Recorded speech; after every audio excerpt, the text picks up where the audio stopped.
Over the last 6 years, I have had over 10 businesses fail, ranging from minor inconvenience to absolute disaster, catastrophe, everything's burning, don't know where to go, etc. And ladies and gentlemen, I have been doing this since I was 13 years old. And over the years, I have learned so much about what works, what doesn't. And the reason I'm making this video is to share with you, if you're starting out, exactly what works, what to avoid, and so on. And in this video, I'm going to be also highlighting a couple of super niche businesses, which you have probably never heard of, such as domain flipping, which also maybe calls for a bit of inspiration. So we'll see. So starting with a couple of ground rules. So for one, I'm not just going to list out these businesses. Together, we are going to learn and we're going to analyze what worked, what didn't, and more importantly, why something didn't work, so you know what to avoid.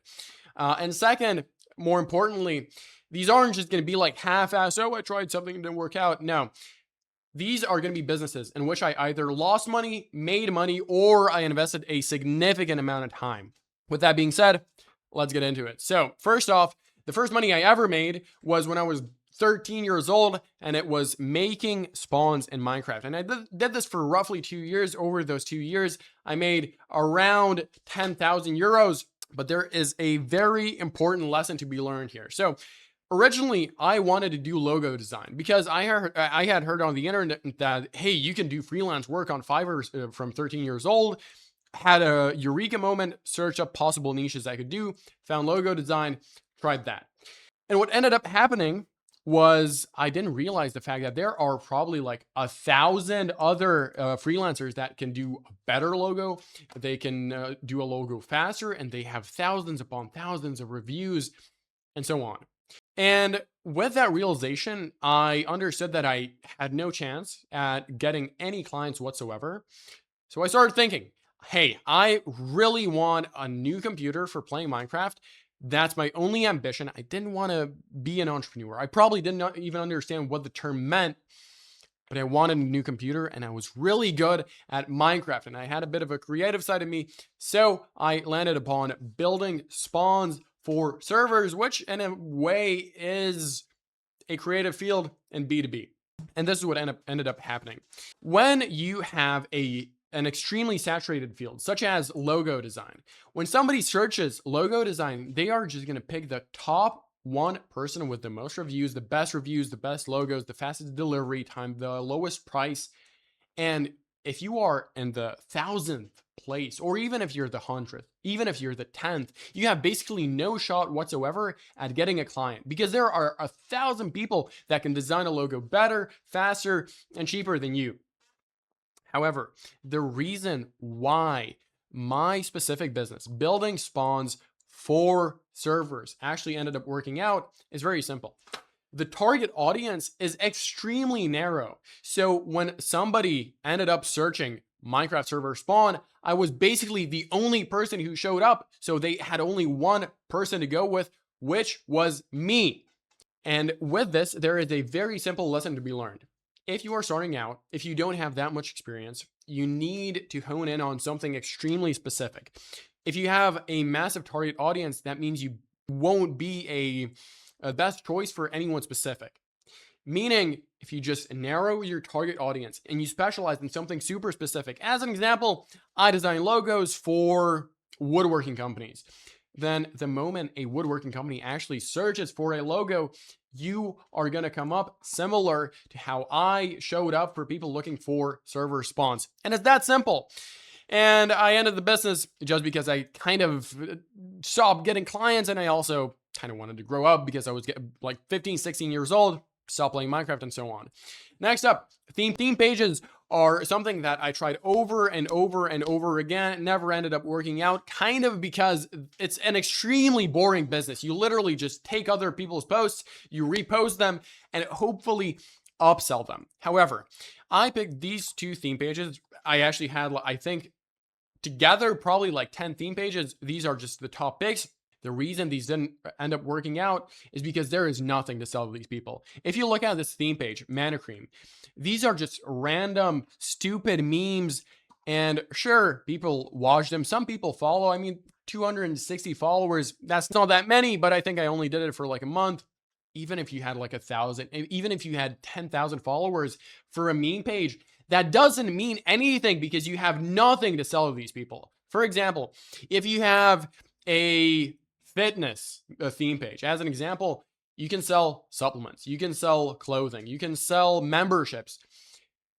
But for a meme page, there is nothing to sell to these people on earth. There is nothing. What ended up happening is I saw on Redbubble that, hey, you can design kind of like meme designs, put them on various products, and people will hopefully buy them.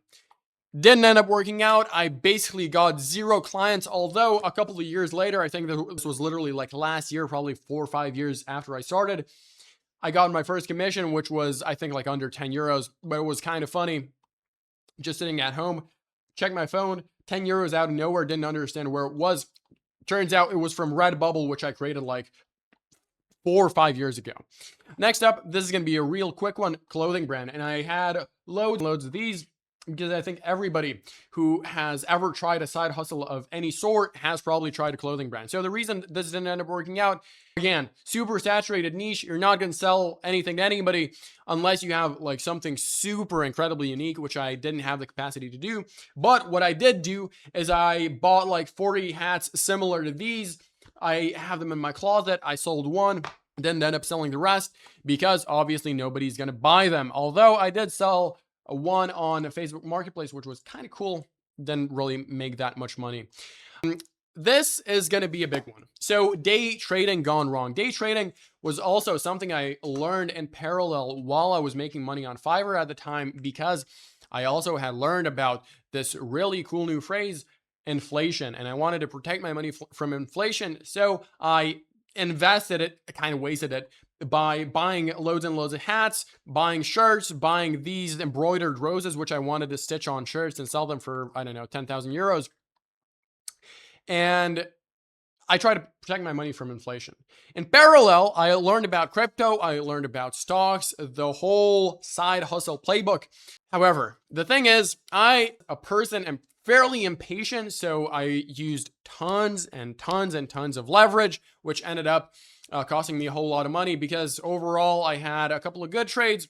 However, I remember this one specific scenario where it was like, I think 11 or 12 a.m. and I was sitting in my kitchen and I was just like, hey, I'm basically Warren Buffett at this point. I think I can pull off this trade. What I did, I took Bitcoin. I did like, I think 150 leverage, ended up losing like $200 in like 30 seconds, which was quite a lot of money at like 14, 15 years old. And after that, I couldn't really ever do day trading again, although I tried, because the moment I had an active position, I couldn't think about anything else. Like if you have a client, for example, what I do currently is app development. If you have a client in app development, you can think about things in parallel. It doesn't take your attention like 24/7. But for me, I understand that you kind of have to depersonalize yourself from the money that you're possibly making or losing, but I really couldn't do that. And that ended up with me kind of quitting crypto altogether, although I do invest occasionally in more long-term positions. If I have a trade active, if I have a position, I cannot focus on absolutely anything else. So I just kind of quit that. Not really for me. Drop shipping times 10,000, basically same thing. I had like probably 10,000 different drop shipping sites, none of which worked. But what's interesting is I did have this idea, which I showed you here, about not creating necessarily a drop shipping store, but rather buying the supply, building basically an inventory, and then selling that inventory on Facebook Marketplace. As I mentioned, I sold one hat, after which I kind of quit, but worth mentioning. Next up, this is going to be a fairly interesting one. So Reddit plus Minecraft. If you have spent any time on TikTok, Instagram, etc., especially during COVID, you already know this. There were loads and loads and loads of Reddit videos where there is a Reddit post, it's voiceovered, and there is some Minecraft gameplay behind it, right? Very simple idea. I tried doing exactly that and just mass posting them on like TikTok, Instagram, and so on with a tool which I found online, which would actually like mass produce these with some sort of algorithm. I don't know how it worked, but it did. Didn't end up making any money, but it was kind of interesting because literally the only thing that you did was you basically clicked a button. The program searched Reddit for the top post, voiceovered them, and added the gameplay. You basically didn't have to do anything, but it was, again, really boring, like incredibly boring, and very similar to these theme pages where there is no like value that provide. You kind of just regurgitate content that you see online. So it was really boring, and I didn't end up continuing it. Next up, and this is going to be really interesting. So domain flipping. If you have heard about domain flipping, honestly, grats. It's a really interesting and super niche field. Basically, how it works is if you search online, for example, pizza.com, it's a domain that costs millions upon millions of dollars, and there are loads of these. And the idea behind them is the rarity associated with domains. So, for example, if you have a burger shop in Minnesota, then a domain that you can benefit from is like minnesotaburgers.com. And that's exactly what I did. Basically, I bought domains online. For example, Minnesota Burgers or like California Weddings or something like that, .com. And then I hit up businesses in that area, Minnesota, California, whatever. And I told them like, hey, you could really benefit from this, this domain because XYZ. Didn't end up selling any, lost a ton of money, but it was worth trying. Really interesting field. Next up, pressure washing. So circling back to the thing I mentioned about protecting my money from inflation, this was exactly that and was so incredibly stupid. So basically, obviously, if you were around at that time in the whole business side hustle sphere, you obviously know about like pressure washing businesses and how they supposedly can make you a millionaire. I had built up around, I think, like 2,000 euros in my bank at that time, and I wanted to protect that money from inflation. So what I did, I ended up buying a pressure washer, which I probably used like twice. Didn't get any clients because there are so many businesses out there who do exactly that. It's such a saturated field. And additionally, there is so much setup needed. It's not like something you can immediately start. You have to go to a physical location, and there is physical work that you can do instead of doing something online. Didn't really like it. And I think it cost like 200 euros. And it even broke during the winter because I think like some pipes burst or something like that.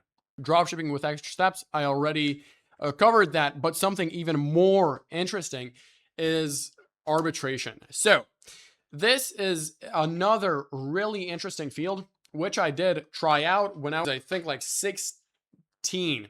And the idea behind it is very simple, similar to dropshipping, but not quite.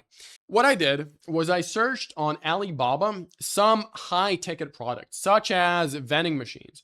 And then what I did, again, it's basically dropshipping with extra steps. I hit up basically every school here in Latvia and I tried to sell those vending machines. And what I would do is I would hit them up, list a couple of features and the reasons why they should buy a vending machine. And if they accepted, then I would buy a vending machine with capital I probably didn't have at the time from Alibaba, sell it to them, and take the difference. Very simple. Didn't end up working out, but it's something that is fairly interesting. It's fairly niche, and I thought would be also interesting to cover.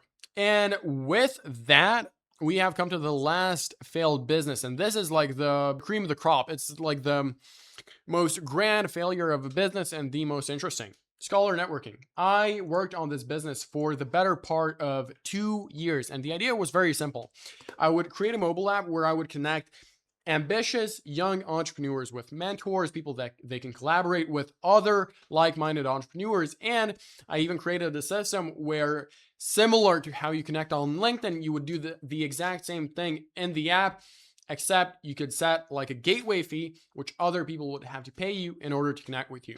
This concept was interesting, but there is absolutely zero potential. And also something that is really interesting to cover from an app development perspective is the fact that this app was filled with features to the absolute brim. And my idea was the more features I add, the more valuable the app is, the more people will pay for it, etc. But what I failed to notice is that the people that downloaded the app didn't understand what the hell it was meant to do. Because there were so many features, there wasn't a clear selling point. And at the core of it, I was competing with LinkedIn, which, if you think about it, is a pretty bad idea in itself, competing with such a massive tech giant without a clear business plan. But I tried, I failed, I lost 2 years in the process and so much money. It's absolutely incredible. And also, very interesting thing to cover is the importance, if we're speaking specifically about app development, is marketing. If you are an app developer, if you have like a grand idea, a grand business plan about a revolutionary app, don't skip over marketing. It's the single most common mistake people in development make because they forget about the importance of marketing. You can build the best looking, best functioning, most feature packed app in the world that actually benefits users, but with a lack of marketing, it's going to collapse in on itself, because without users, especially if there is a community element within the app, it's just going to collapse in on itself. It's going to implode. So don't skip over marketing. All apps, no matter how good they are going to fail if they lack marketing. So ladies and gentlemen, this is most of what I have done in the last 6-7 years. And with this, I have concluded the video. I really hope this helped you spark some ideas, help you think about new businesses to start, perhaps fail. But these are the general mistakes I have made over the years, why these businesses failed, what worked, and what didn't. So ladies and gentlemen, that's pretty much it. I loved going through these businesses. I hope it helped. And thank you for watching. See you next time.